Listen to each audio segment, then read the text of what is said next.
اعوذ باللہ من الشیطان الرجیم، بسم اللہ الرحمن الرحیم۔ سورہ بقرہ کی آیت نمبر 121 سے ہم پڑھ رہے ہیں۔ قبلے کی بات چل رہی ہے اور ہمارا قبلہ جو ہے وہ کعبہ ہے۔ دنیا کا پہلا قبلہ بھی کعبہ ہے۔ کچھ روایتوں میں یہ بھی ہے کہ یہ آدم کے زمانے سے وہی جگہ پہ ہے، اور کچھ لوگ جو ہے اس غلط فہمی میں خود مبتلا ہیں اور دوسروں کو بھی مبتلا کر رہے ہیں، جس کو بنیاد بنا کے اتنی جنگ چھڑی ہوئی ہے کہ ہمارے بچے مر رہے ہیں، عورتیں بے عزت ہو رہی ہیں، لوگ شہید ہو رہے ہیں، وہاں ایک قوم دوسری قوم پہ ظلم کر رہی ہے۔ یہ اور بات ہے کہ کون حق پہ ہے کون ناحق ہے، لیکن انسانیت تو ختم ہو رہی ہے نا، انسان تو مر رہے ہیں نا، کسی کی جانیں جا رہی ہیں، مال کا نقصان ہو رہا ہے۔ اس آگ کے اوپر اپنی روٹی سینکنے والے سینک رہے ہیں۔ یہ چوتھا والیوم میں بنا رہا ہوں اور 147 تک ہم پڑھ چکے ہیں سورہ بقرہ کا، جو 17واں رکوع 17 رکوع مکمل ہو گیا، 18واں رکوع شروع ہو رہا ہے۔ 148 نمبر کی آیت ہے، وَلِكُلِّ وِجْهَةٌ هُوَ مُوَلِّيهَا فَاسْتَبِقُوا الْخَيْرَاتِ۔ ہر ایک کے لیے ایک رخ ہے، جس طرف وہ مڑتا ہے بس بھلائیوں کی طرف سبقت کرو۔ جہاں بھی تم ہو اللہ تمہیں پانے کا اس قدر کوئی چیز باہر نہیں پالے گا، یعنی اللہ تمہیں پک کر لے گا۔ یہاں بات سیدھی سیدھی ہو رہی ہے کہ صرف تم اس قبلے یا اس قبلے کی طرف بات کر رہے ہو، تمہیں قبلہ دینے کا ریزن یہ تھا کہ تم اللہ کی طرف پلٹو۔ ایک نشانی اللہ تعالیٰ نے زمین پہ رکھ دی ہے تاکہ تمہیں عقل آئے کہ تمام دنیا کے لوگ ایک ہی رب کی عبادت کر رہے ہیں، ایک ہی قبلے کی طرف جھک رہے ہیں، سب کے سب حج کرنے وہاں آ رہے ہیں جو ابراہیم نے بنایا تھا۔ یہ ہمارا پہلا قبلہ ہے۔ چلیے یہاں سے میں جلدی جلدی ترجمہ پڑھ دوں گا۔ تمہارا گزر جس مقام سے بھی ہو وہیں اپنا رخ نماز کے وقت مسجد حرام کی طرف پھیر دو، کیونکہ یہ تمہارے رب کا کیا رائٹنگ میں گڑبڑ ہے، رب کا بالکل حق، یہ بالحق فیصلہ ہے، اور اللہ تم لوگوں کے اعمال سے بے خبر نہیں ہے۔ چلیے، اور جہاں بھی تمہارا گزر ہو اپنا رخ مسجد حرام کی طرف پھیر دینا، اور جہاں بھی تم ہو اس کی طرف منہ کر کے نماز پڑھنا، تاکہ لوگوں کو تمہارے خلاف کوئی حجت نہ ملے۔ ہاں، جو ظالم ہیں ان کی زبانیں کسی حال میں بھی بند نہ ہوں گی۔ مطلب یہ ہے کہ لوگ یہ کہیں گے کہ بھائی آپ کے دادا ابراہیم کا بنایا ہوا قبلہ موجود ہے، ابھی بھی آپ یہودیوں کے قبلے کی طرف کیوں جھک رہے ہیں؟ تاکہ باتیں بنانے کا موقع نہ ملے، اب ادھر طرف پلٹ جانا۔ اب مسلمانوں کو یہ پاور دے دیا گیا ہے، اب پوری امتوں پہ تم لوگ وہ بہترین امت ہو، کنتم خیر امت اخرجت للناس تأمرون بالمعروف وتنہون عن المنکر وتؤمنون باللہ۔ چلیے، ان کی زبانیں تو کسی حال بند ہونے والی نہیں ہیں، اور تو ان سے تم مت ڈرو بلکہ مجھ سے ڈرو، یعنی اتق اللہ، و خشیوں کا لفظ ہے، احتیاط کرو، اس لیے میں تم پر اپنی نعمت پوری کر دوں، اور اس توقع پر کہ میرے اس حکم کی پیروی تم کرو گے، تم اسی طرح فلاح کا راستہ پاؤ گے۔ دیکھیے کیا اللہ تعالیٰ کو امید ہے ہم سے۔ اب یہ آیت بڑی زبردست، کما ارسلنا فیکم رسولا منکم یتلو علیکم آیاتنا ویزکیکم ویعلمکم الکتاب والحکمہ ویعلمکم ما لم تکونوا تعلمون۔ ہر دور میں نے تمہارے لیے ایک رسول اٹھایا، ہر ایریا میں رسول اٹھایا، تم ہی میں سے۔ کیوں؟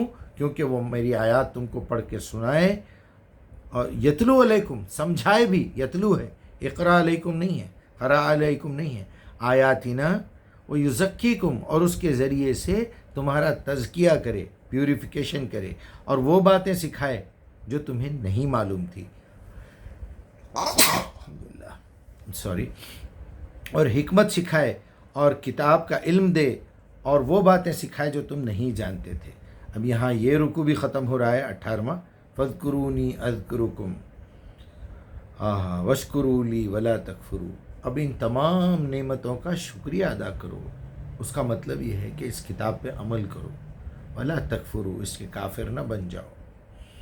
میں تمہارا ذکر لوگوں میں وہاں فرشتوں میں کروں گا۔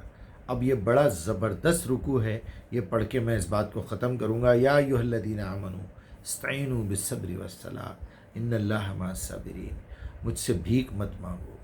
آپ نے کہا تھا نا ایاک نعبد و ایاک نستعین، میرے سے مدد مت مانگو، میں کتاب میں مکمل کر کے بھیج دیا ہوں راستہ، اہدنا الصراط المستقیم۔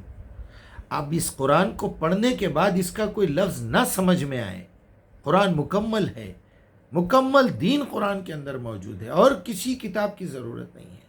قرآن نازل ہونے کے بعد، قرآن مکمل ہونے کے بعد، رسول اللہ صلی اللہ علیہ وسلم اس دنیا سے گزرنے کے 1 گھنٹے کے بعد بھی اگر زلزلہ آ جاتا، پورے مکے والے اور پورے مدینے والے مر جاتے، دفن ہو جاتے، تو بھی ہم کو کوئی فرق پڑنے والا نہیں تھا۔ کتاب محفوظ اللہ تعالیٰ نے رکھی ہے۔ انا نحن نزلنا الذکر وانا لہ لحافظون۔ اس کو پہنچانا ہم تک، اس کی ہدایت دینا، یہ اللہ کے ہاتھ میں ہے، یہ رسولوں کے ہاتھ میں بھی نہیں ہے۔ اللہ تعالیٰ نے وہ ذمہ داری ہم کو دی ہے۔ تمہارا کام صرف قرآن سے محبت دلا دینا، قرآن کا تعارف کرا دینا ہے، یہ حلال ہے، یہ حرام ہے، وہ بدعت ہے، یہ شرک ہے، بولنے کی ضرورت نہیں ہے۔ ساری باتیں قرآن کے اندر موجود ہے۔ وہ تمہاری باتوں سے شرمندہ ہو جائے گا، قریب آنے والا بھی دور بھاگ جائے گا۔ تم نے تو اپنی دکان چلانے کے لیے قرآن کو مشہور کر دیا کہ بہت جو ہے مشکل کتاب ہے، یہ بغیر عالم کے نہیں پڑھ سکتے۔ بھائی میرے، یہ جھوٹی باتیں بولنا چھوڑ دیجئے۔ یا ایھا الذین آمنو، بھیک مانگنا مت سکھاؤ پلیز لوگوں۔ ایک ہی چیز مانگنا ہے اللہ سے، ہدایت۔ اگر وہاں پہنچنا ہے تو پھر استغفار کریے، بس یہ بہترین تعلق ہے اللہ کے ساتھ۔ اللہ تعالیٰ اس کا جواب دے رہا ہے۔ آپ نے پوچھا تھا ایاک نستعین، اللہ کہہ رہا ہے یا ایھا الذین آمنوا استعینوا بالصبر، جاؤ مدد لینا ہے تو صبر سے لو۔ والصلاۃ، صلاح کیا ہے؟ قرآن ہے۔ ان اللہ مع الصابرین، اللہ بھیک مانگنے والوں کے ساتھ نہیں ہے، صبر کرنے والوں کے ساتھ ہے۔ ولا تقولوا لمن يقتل في سبيل الله اموات، صبر کرتے کرتے مر گئے اللہ کی راہ میں لوگ، اپنی جان دے دیے۔ مر گیا مت بولو، شہید ہوا بولو، کیونکہ وہ قتل ہوا ہے اللہ کی راہ میں۔ فی سبیل اللہ اموات بل احیا ولکن لا تشعرون، بے شک ان کی روحیں وہاں زندہ ہیں لیکن تمہیں ان کا شعور نہیں ہے۔ وَلَنَبْلُوَنَّكُمْ بِشَيْءٍ مِنَ الْخَوْفِ وَالْجُوعِ وَنَقْصٍ مِنَ الْأَمْوَالِ وَالْأَنفُسِ وَالثَّمَرَاتِ بَشِّرِ الصَّابِرِينَ، میں تم کو ہر کام میں آزمانے والا ہوں، ہم تمہیں ضرور آزمائیں گے، خوف و خطر میں، فاقہ کشی میں، جان و مال کے نقصانات میں، آمدنیوں کے گھاٹے میں مبتلا کر کے، پھل دے کے پھل لے کے، اولاد دے کے اولاد چھین کے، عزت دے کے عزت لے کے، مال دے کے مال چھین کے، بیماری دے کے شفا دے کے، یہ باتوں میں بھیک مت مانگو۔ اور ایک بڑی زبردست آیت، الذین اذا اصابتہم مصیبہ، جب کبھی بھی میں نے ان پہ مصیبت ڈالی ہے آزمانے کے لیے، قالوا انا للہ و انا الیہ راجعون، کہتے ہیں کہ ہم تو اللہ کے پاس سے آئے تھے امتحان دینے، اللہ کے پاس واپس جانے والے۔ ہم کو اتنا جھوٹ بولا گیا ہے، اتنا جھوٹ بولا گیا ہے، رو اللہ کے سامنے، رو اللہ کے سامنے۔ رونا نہیں آیا تو رونے کی صورت بناؤ، یعنی آپ کو بچپن سے منافقت سکھائی گئی ہے۔ کیوں رو بھائی، کیوں رو؟ مجھے رونا آئے گا اپنے آپ پہ، اپنے گناہوں پہ۔ وہاں بیٹھ کے ناٹک کر کے رو رو کے دکھا رہے، جھوٹ ہے، یہ جھوٹ ہے، ٹوٹلی جھوٹ ہے۔ ایسے ہی لوگوں پر اب آپ دیکھیے، جو لوگ صبر کرتے ہیں، الذین اذا اصابتہم مصیبہ قالوا انا للہ و انا الیہ راجعون، ایسے لوگوں کے لیے اللہ تعالیٰ کہہ رہا ہے اولئک علیہم صلوات، ایسے ہی لوگوں کو میں اپنا تعلق بھی جوڑتا ہوں۔ صلوات جو قرآن ہے ان کے دماغ تک، دل تک پہنچتی ہے اور یہ عمل کرتے ہیں۔ من ربہم ورحمہ، لوگ صلوات کا ترجمہ رحمہ کرتے ہیں، یہاں صلوات کو الگ کیا اللہ تعالیٰ نے، رحمت کو الگ کیا ہے۔ اب تو عقل استعمال کریں کم از کم۔ وَأُولَئِكَ هُمُ الْمُهْتَدُونَ، یہی تو لوگ ہیں وہ جو اصل ہدایت پر ہیں۔ آپ نے پوچھا تھا نا اہدنا الصراط المستقیم، اب آئیے 148۔ یقیناً صفا اور مروہ اللہ کی نشانیوں میں سے ہیں، لہٰذا جو شخص بیت اللہ کا حج کرے یا عمرہ کرے اس کے لیے کوئی گناہ کی بات نہیں ہے کہ وہ ان دونوں پہاڑیوں کے درمیان کچھ صحیح کر لے، بھاگ دوڑ کر لے۔ اور جو برضا و رغبت کوئی اور بھلائی کا کام کرے گا تو اللہ اس کو اللہ کے علم ہے اور وہ اس کی قدر کرنے والا ہے۔ سمپلی بات ہے، جب بھی آپ جائیں وہاں۔ اب آئیے انا للہ 159 جو بہت ہی خطرناک آیت ہے، جو ہر مسلمان کو سننا، سمجھنا، اس پہ غور و فکر کرنا اور اس کی نافرمانی سے بچنا بہت ضروری ہے میرے بھائی، ورنہ آج پوری کی پوری امت اسی آیت کے پس منظر میں لعنتی بنی ہوئی ہے۔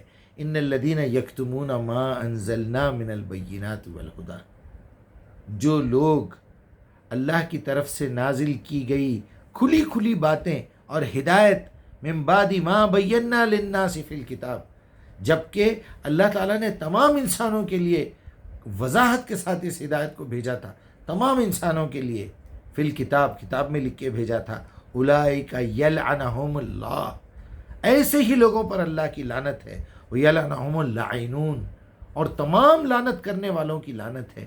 یہ تمام اس وقت یہود، نصارہ اور مسلمان، وہ لوگ پھر بھی قرآن کی کاپی کر کے، اس کے فارمولیز نکال کے وہ لوگ دنیا میں ترقی کر رہے ہیں، لیکن مسلمان جبکہ ان کے پاس محفوظ کتاب موجود ہے، دنیا سے چھپا کے رکھے ہوئے، اپنے آپ سے چھپا کے رکھے ہوئے، جھوٹے قصوں میں پڑے ہوئے، اپنی اولاد کو قرآن نہیں سمجھا رہے، غیر مسلموں تک یہ اللہ کی امانت کو نہیں پہنچا رہے، بہت بری ذلت میں اور بہت بری لعنت میں پڑے ہوئے، ہر جگہ جوتے کھا رہے ہیں، آپ کا قرآن جلایا جا رہا ہے، آپ کی بچیاں غیروں کے پاس جا رہی ہیں، آپ کے بچے ملحد ہو رہے ہیں، لیکن ہمارے مولویوں کو شرم نہیں آ رہی۔ حفظ کرتا ہے بے غیرت، حفظ کرتا ہے، آپ اندازہ کیجیے، بے غیرت، بے غیرت، بے غیرت، بہت تکلیف ہو رہی ہوں گی آپ لوگوں کو۔ سب سے بڑا لعنتی، سب سے بڑا لعنتی، سب سے بڑا لعنتی، قرآن جلانے والوں سے اللہ کو اتنی تکلیف نہیں ہو رہی ہوں گی، قرآن جلانے والوں کے اوپر اتنا غصہ نہیں آ رہا ہوگا جتنا ان لوگوں کے اوپر آ رہا ہے جو حفظ کر کے، تجوید سے پڑھ کے، خوش خطی میں لکھ کے بڑے خوش ہیں۔ یہ شیطان اور ابلیس کی طرف سے بہکائے گئے ہتھ کنڈے ہیں، یہ وسوسے ہیں جو آپ لوگوں کے اندر ہے۔ اللہ کے واسطے یہ ظلم چھوڑ دیجئے قرآن کے ساتھ۔ دنیا کی سب سے زیادہ بغیر سمجھے پڑھے جانے والی کتاب ہے، اگر اس کو ایوارڈ دیا جائے سب سے زیادہ پڑھے جانے والی کتاب تو قرآن کو ملے گی، اور بدقسمتی سے ریوارڈ کے طور پر سب سے زیادہ بغیر سمجھے کے پڑھنے والی کتاب بھی یہی ہے۔ تو ہم کیا اس کتاب کو لعنتی سمجھ رہے ہیں؟ اور یہ چلر مولوی یہ کہتے ہیں کہ اس کو مت پڑھو گمراہ ہو جاؤ گے، یقیناً گمراہ ہو جائیں گے تمہارے راستے سے، کیونکہ تم گمراہ ہو۔ جب ہم قرآن پڑھیں گے تو ہم اللہ کے اور اللہ کے رسول کے راستے پر آ جائیں گے اور تمہارے راستے سے گمراہ ہو جائیں گے۔ کیا ہے وہ، ان قوم اتخذوا هذا القرآن مہجورا، قال الرسول، رسول کہے گا کہ اے اللہ میری امت نے اس قرآن کو بیکار سمجھ کے پیچھے پھینک دیا، آج تو ان سے بدلہ لے، یہ اس میں سے میرا کوئی امتی نہیں جس نے قرآن کے ساتھ یہ ظلم کیا ہو، بغیر سمجھے کے پڑھا ہو، یاد کرا لیکن سمجھنے کی ضرورت محسوس نہیں کرا، امامت کرا لیکن ترجمہ نہیں پڑھا، امامت کرا لیکن ترجمے نہیں سکھایا لوگوں کو، امامت کرا لیکن لوگوں کو عربی زبان نہیں سکھایا۔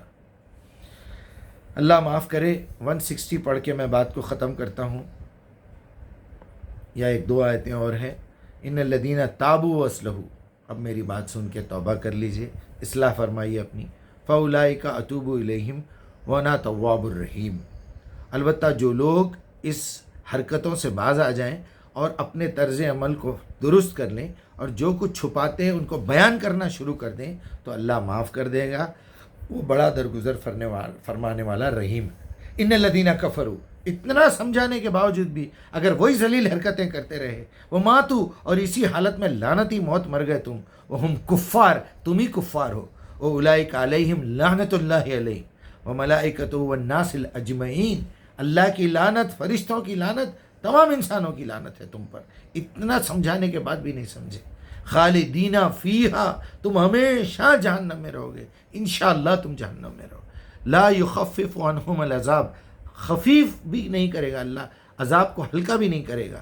وَلَهُمْ يُنذَرُونَ، اور انہیں مہلت بھی نہیں دی جائے گی۔